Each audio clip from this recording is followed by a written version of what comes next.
పాఠశాల అధ్యక్షుల గారికి, ముఖ్య అతిథులకు, ప్రధాన ఉపాధ్యాయుల గారికి మరియు ఉపాధ్యాయులకు, నాతోటి విద్యార్థులకు ముందుగా 80వ స్వాతంత్ర దినోత్సవ శుభాకాంక్షలు. ఈరోజు మనం స్వాతంత్ర దినోత్సవం జరుపుకోవడానికి ఎంతోమంది త్యాగమూర్తులు ఎంతో కృషి చేశారు.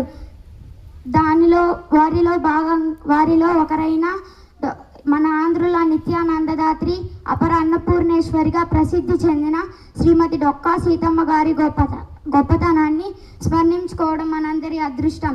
ఆకలి అనేది కులమతాలు పెద్ద గొప్ప అనే తేడాలు లేక అందరికీ సమానంగా ఉండే వేదన. అలాంటి ఆకలి బాధను తీర్చడాన్నే తన జీవిత పరమార్థంగా భావించిన మహా ఇల్లాలు డొక్కా సీతమ్మ గారు.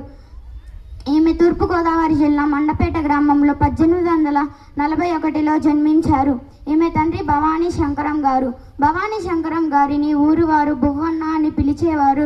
చిన్నతనంలోనే తల్లిని కోల్పోయిన సీతమ్మ గారు తండ్రి బాటలోనే నడిచి అనార్థుల ఆకలి తీర్చడాన్ని తన జీవిత పరమార్థంగా భావించిన మహా ఇల్లాలు డొక్కా సీతమ్మ గారు.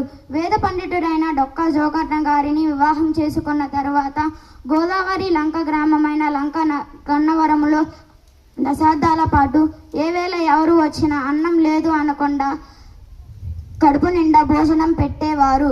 డొక్కా సీతమ్మ గారి నిస్వార్థ సేవ, మాతృప్రేమ మనందరికీ ఎల్లప్పుడూ స్ఫూర్తిదాయకం.